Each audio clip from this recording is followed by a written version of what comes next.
ವಿನಯ್ ಕುಲಕರ್ಣಿಗೆ ಜೀವಾವಧಿ ಶಿಕ್ಷೆ ಆಗಿದೆ. ಎಸ್, ಸಾಕಷ್ಟು ಟೆನ್ಷನ್, ಸಾಕಷ್ಟು ಕುತೂಹಲವಾಗಿ ಇತ್ತು ಈ ವಿಚಾರಕ್ಕೆ ಸಂಬಂಧಪಟ್ಟಂತೆ.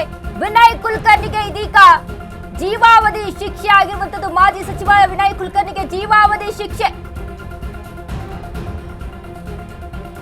ಮಾಜಿ ಸಚಿವ ವಿನಯ್ ಕುಲಕರ್ಣಿಗೆ ಜೀವಾವಧಿ ಶಿಕ್ಷೆ ಆಗಿದೆ.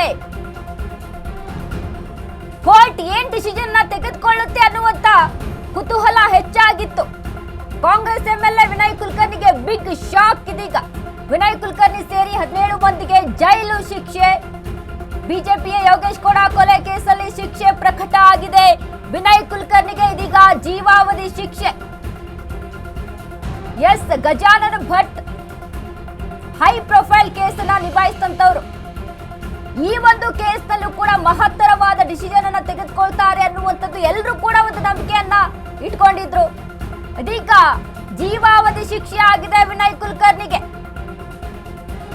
ಬೆಳಿಗ್ಗೆಯಿಂದಾನು ಟೆನ್ಷನ್ ಶುರುವಿತ್ತು. ಕೋರ್ಟ್ ಯಾವ ಒಂದು ಶಿಕ್ಷೆಯನ್ನ ಕೊಡುತ್ತೆ, ಕನಿಷ್ಠ ಶಿಕ್ಷೆಯನ್ನ ಕೊಡಿ ಅಂತ ಜಡ್ಜ್ ಮುಂದೆ ಕಣ್ಣೀರ್ ಹಾಕಿರ್ತಾರೆ ವಿನಯ್ ಕುಲಕರ್ಣಿ.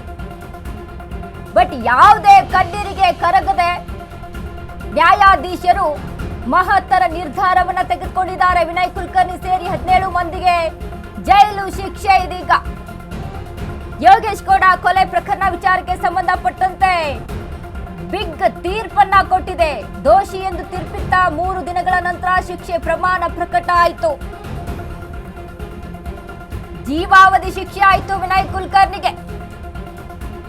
ವಿನಯ್ ಕುಲಕರ್ಣಿ ಈ ಕೇಸಿಂದ ತಪ್ಪಿಸಿಕೊಳ್ಳೋದಕ್ಕೆ ಮಾಡಿದಂತ ಪ್ರಯತ್ನಗಳು ಒಂದಲ್ಲ ಎರಡಲ್ಲ.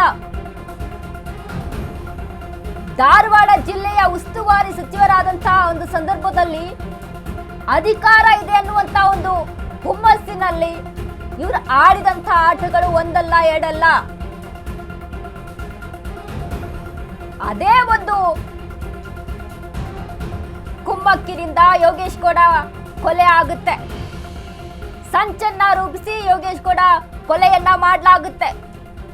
ಸತತವಾಗಿ 2019ರಿಂದ ಸಿಬಿಐ ಪೊಲೀಸರ ಬಲೆಗೆ ಬಿದ್ದಂತ ಸಂದರ್ಭದಿಂದಲೂ ವಿನಯ್ ಕುಲಕರ್ಣಿಗೆ ಜೈಲು ಕಾಟ ತಪ್ಪಿರಲಿಲ್ಲ.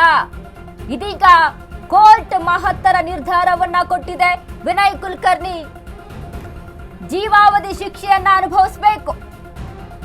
ವಿನಯ್ ಕುಲಕರ್ಣಿ ಸೇರಿ 16 ಮಂದಿ, ವಿನಯ್ ಕುಲಕರ್ಣಿ ಸೇರಿ 17 ಮಂದಿಗೆ ಇದೀಗ ಜೀವಾವಧಿ ಶಿಕ್ಷೆಯನ್ನ ಪ್ರಕಟ ಮಾಡಿದೆ ನ್ಯಾಯಾಲಯ.